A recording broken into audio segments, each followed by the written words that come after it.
Bienvenue dans le podcast d'histoire passé simple. Aujourd'hui, direction les rives sauvages du Dniepr, dans ce qu'on appelle aujourd'hui l'Ukraine. Car avant d'être un État, avant même d'être une nation, l'Ukraine a été une terre mouvante, un carrefour dangereux, une frontière où sont nés les Cosaques.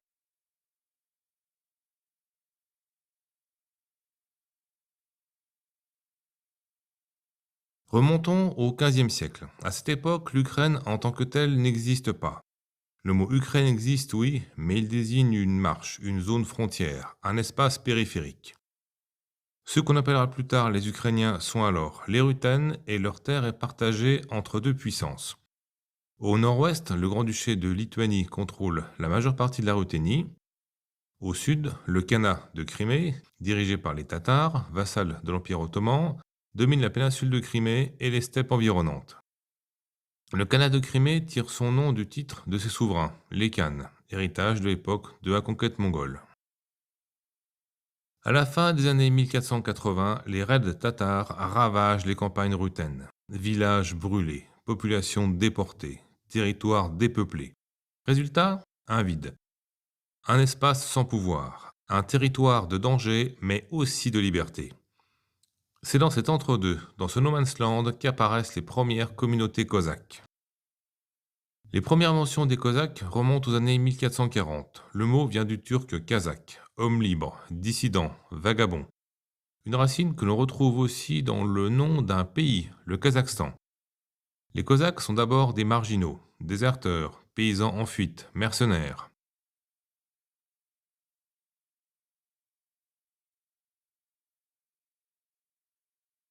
Mais rapidement, sur les rives du Dniepr, ces hommes libres forment de véritables communautés. Leur vie s'organise selon des principes démocratiques. Une assemblée générale, la Rada, élit les chefs, les atamans, puis le chef suprême, l'hetman. Leur centre, la Sich, une sorte de camp fortifié souvent installé sur une île du Dniepr.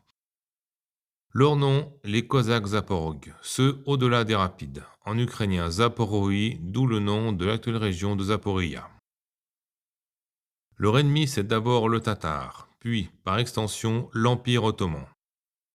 Ils mènent des raids navals jusque sur les côtes anatoliennes pour libérer des captifs esclaves. On les imagine souvent à cheval, mais à cette époque, ce sont surtout des fantassins et des marins.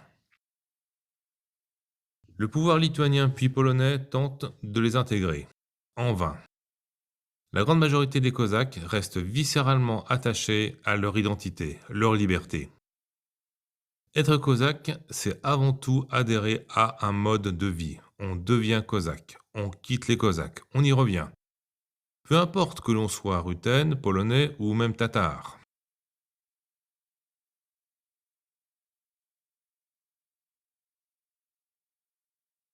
En 1569, l'union de Lublin entre la Pologne et la Lituanie change profondément le contexte. La Ruthénie passe sous contrôle polonais. Résultat, les nobles polonais exploitent les paysans ruthènes. Corvées, redevances, abus en tout genre. Ces paysans ruthènes sont traités comme des serfs. En plus, un conflit religieux s'installe. La noblesse polonaise est catholique, les paysans ruthènes orthodoxes. La création en 1596 de l'Église uniate, un compromis entre Rome et l'orthodoxie, échoue à calmer les tensions. Face à la misère et à l'oppression, de plus en plus de paysans fuient vers la Sich. Les Cosaques Zaporog deviennent le cœur battant d'un ressentiment social et religieux.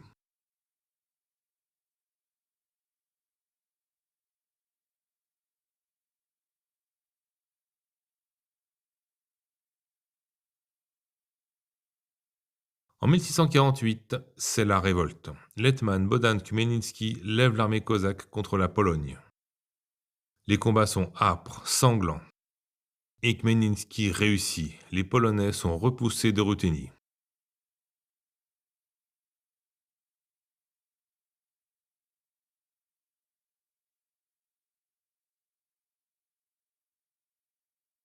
Mais les massacres anti-juifs épouvantables commis par les Cosaques et les paysans ruthènes jettent une ombre sur cette période. Même acquise, la victoire de Khmelnytsky est fragile. Craignant une contre-offensive polonaise, il cherche un allié. Il se tourne donc vers la Moscovie. En 1654, il signe avec elle le traité de Péréyaslav. Un malentendu tragique. Les Cosaques croient avoir obtenu l'autonomie. Sous protection russe, Moscou, elle, y voit une soumission. Quelques années plus tard, en 1667, le traité d'Androusovo partage la Ruthénie entre la Pologne et la Russie. Le rêve cosaque d'indépendance est piégé dans un étau.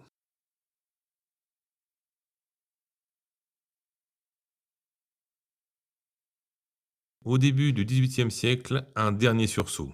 L'hetman Ivan Mazepa soutient le roi suédois Charles XII contre Pierre le Grand. Défaite en 1709 à Poltava, confirmation de la soumission des Zaporogues à Moscou.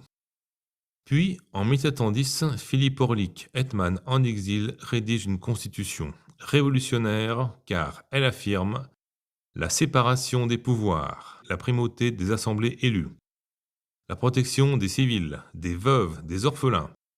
Un texte digne du siècle des Lumières, peut-être un peu trop en avance sur son temps. Orlik cherche du soutien à la cause ukrainienne en Europe et chez les Ottomans, sans succès. Mais l'idée est là. À partir de cette époque, le XVIIIe siècle, on commence à parler d'un peuple ukrainien, distinct des Russes, qui aspire à être libre, indépendant. La suite est plus sombre. Catherine II décide d'en finir avec les Cosaques Zaporogues et l'Ukraine. En 1775, elle supprime la Sitch. En 1782, elle abolit l'Hetmanat. En 1783, elle instaure en Ukraine le servage. Les chefs cosaques sont intégrés à la noblesse russe, fin du rêve d'indépendance. Mais pas de la mémoire. Au contraire, supprimer les institutions cosaques et en même temps instaurer le servage, le meilleur moyen pour assimiler la présence russe à l'oppression et au contraire le souvenir des Cosaques à la liberté, à l'indépendance. Et donc, au XIXe siècle, l'identité cosaque devient le refuge du sentiment national ukrainien. En 1846, un rapport du comte Orlov alerte sur les jeunes Ukrainiens qui rêvent du retour de l'époque de l'Hetmanat. En 1855, pendant la guerre de Crimée, suite à l'appel du tsar à défendre l'Empire, des unités cosaques sont levées spontanément autour de Kiev. En 1914, des tirailleurs de la Sitch sont créés en Galicie autrichienne, une région de langue et de culture ukrainienne, mais pourtant jamais cosaque historiquement. La preuve de la force, de la puissance du mythe cosaque en Ukraine. Une puissance qui va s'exprimer pleinement pendant la Révolution et la guerre civile russe.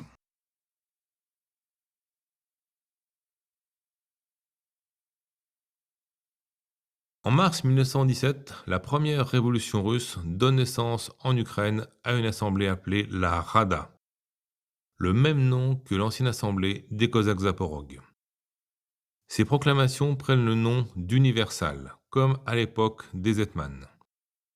En 1918, Pavlo Skoropadsky tente même de restaurer un Hetmanat, plus monarchique que démocratique, il faut le reconnaître. En 1919, quand l'Ukraine est en plein chaos, certains chefs de guerre s'autoproclament ataman. Parmi eux, Nestor Makhno dans la région de Zaporia.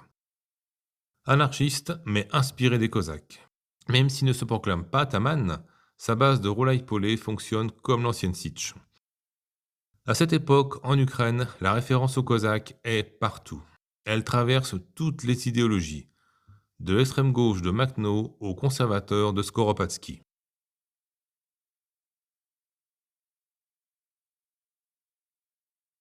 Et depuis 1991, depuis l'indépendance de l'Ukraine, la référence aux Cosaques est à nouveau partout. Sans parler des magasins de souvenirs ou des marques de vodka qui se sont mises au business autour des Cosaques, le Parlement ukrainien s'appelle la Rada. L'hymne national ukrainien évoque la descendance des Cosaques. Le président prête serment avec une boulava, une masse d'armes qui était le symbole du pouvoir des hetmans. On compte des centaines de statues à l'effigie de Bohdan Khmelnytsky. Un ordre militaire porte même son nom. Des associations cosaques se sont créées. Ces associations ont participé à des activités culturelles, à des manœuvres paramilitaires ou à des manifestations. Elles ont été très actives en 2014, pendant la révolution de Maïdan. Certaines formes d'autogestion ou d'assemblées mises en place pendant la révolution de Maïdan ont même été comparées au fonctionnement des anciennes assemblées cosaques.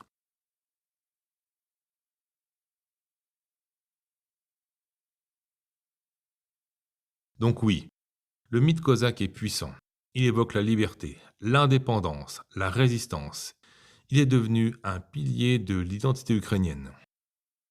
Et il est très probable que l'actuelle guerre menée par la Russie contre l'Ukraine, quel qu'en soit le résultat, ne pourra que renforcer cette identité cosaque. Mais c'est aussi une identité, un mythe à manier avec prudence, comme tous les mythes historiques. Les Cosaques ont commis des massacres, je pense par exemple au massacre anti-juif de 1648. Khmelnytsky était un officier très loyal au gouvernement polonais avant de se révolter.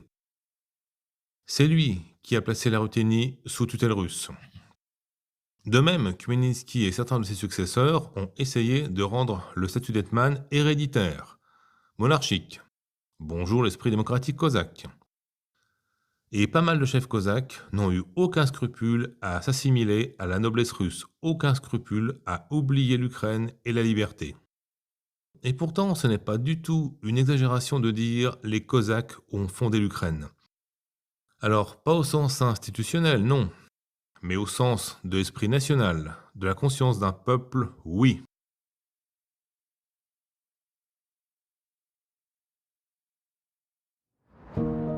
C'était Passé simple. Merci pour votre écoute. J'espère que cet épisode vous a plu. Si c'est le cas, pensez à le partager, à le liker, à me laisser une note ou un commentaire. Bien sûr, abonnez-vous au podcast pour être sûr de profiter à fond des prochains épisodes.